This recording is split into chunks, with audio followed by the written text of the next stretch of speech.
Just another case, I suppose you'd call it. As judge of the juvenile court, I've handled hundreds. Funny, though, the way you can never get used to them. Take Edie Adams here. She tried to prove she had nerve, ran off with a stranger who promised to marry her. Well, he robbed a building and loan office. The police picked him up, and here she is in my chambers, a delinquent. Delinquent in good sense. I can't get over it sometimes, how teenagers can be such suckers. Do you know what a sucker really is? Ask any carnival pitchman. The sucker is the guy who thinks he's smart, that he's putting something over on you. Take the old shell game. The sucker never wins. Why? Because the pea is really a ball of wax. It's never under the shell. It's under the operator's fingernail. All right, what's that got to do with you? You never fell for the shell game. Don't fool yourselves. A lot of you have fallen for it, thrown away a future like nothing in the history of the world. For what? A kick? Or a fling? A thrill? You think you're smart enough to get away with it, but you're just being a sucker. What I call being delinquent in good sense. Like these two, parked on a lonely road, just looking for trouble. And trouble is there, all right.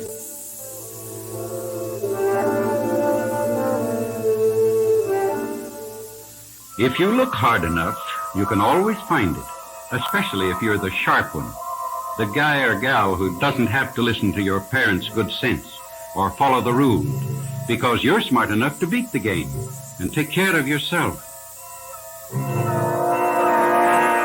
That's what this couple thought. Did you read about the case in the newspapers? They found out how it feels to be a sucker. Too late to do any good, but they found out.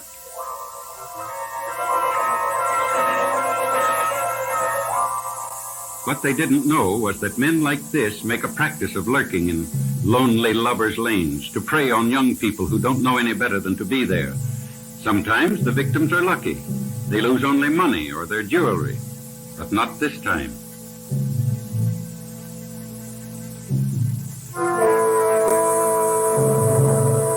These two were fortunate to get out with their lives, and that's an experience they'll never forget.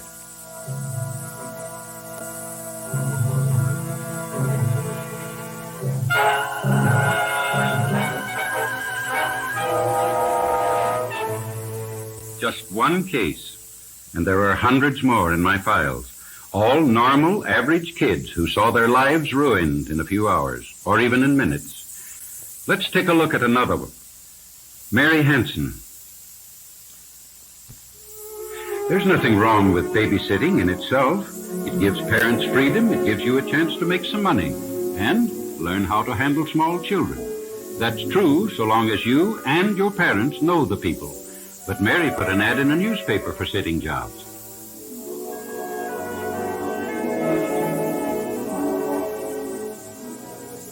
But the idea of going to a strange home with someone you never saw before just because he answered an ad, well, it's plain idiotic. You wouldn't go away with a stranger for any other reason, and just because it's under the guise of babysitting doesn't make it all right.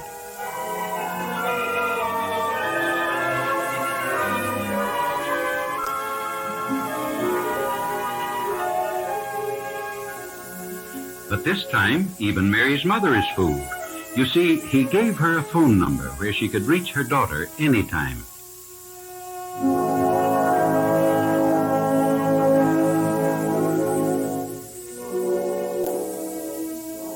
An hour and a half past time, and Mary isn't home yet.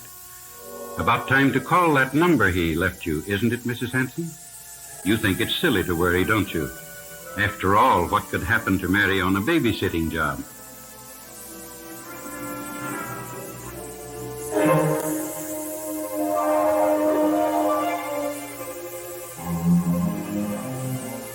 But the woman who answers the phone has no family. She never even heard of the man, or of Mary Hansen. No, she has no idea where the man got this number.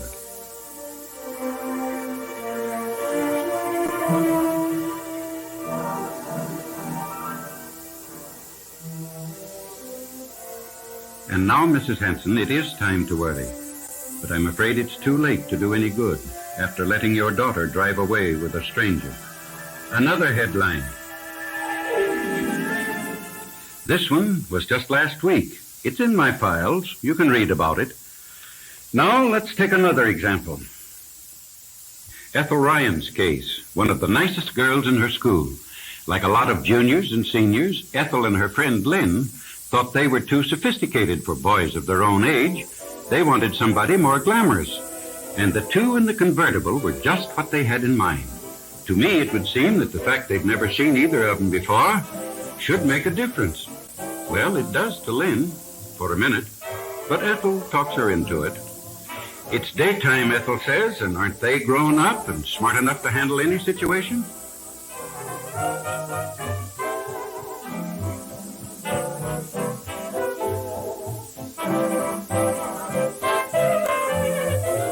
Well, why not?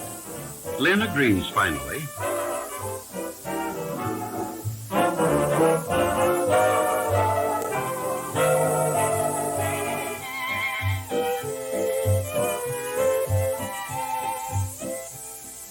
Both of them got home safely. And they're really in luck, Lynn tells her mother. She and Ethel met two of the nicest boys, and they're going out with them tonight. Who are they, and where did they meet them, Mrs. Coe asks. Well, Lynn explains, they don't know their names yet. She and Ethel missed their bus, and... You mean they picked you up, and you don't even know them? Well, her daughter is certainly not going out with strangers. She may be old-fashioned, she tells her daughter, but that's final. So, Ethel gets the bad news. Lynn's mother says no. Well, it's tough.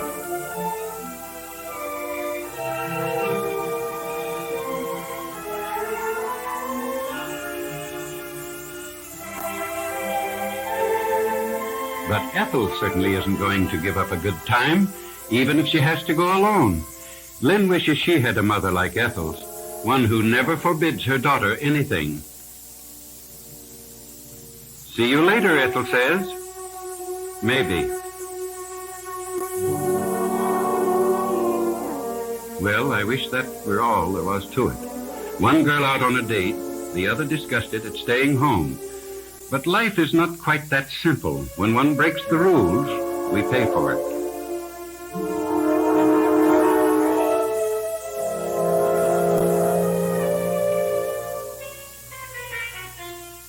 Walt soon decides that without Lynn, three's a crowd, so Tom leaves them alone. Now Ethel is really on her own.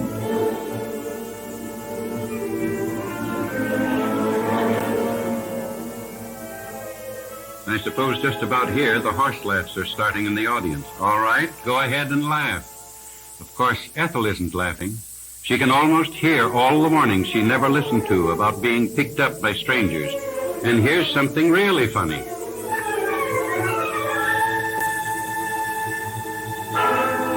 Go ahead, have a good laugh.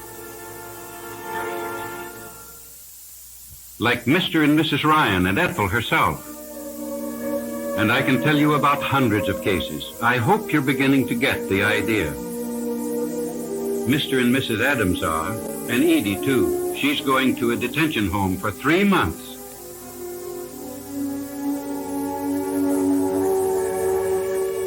Plenty of time to think about whether a few minutes of showing off or feeling sharp is worth a lifetime of regrets. If you're willing to risk that, you're not the young American men and women I think you are. Think it over. Why not get really wise, really hip? Don't be a sucker.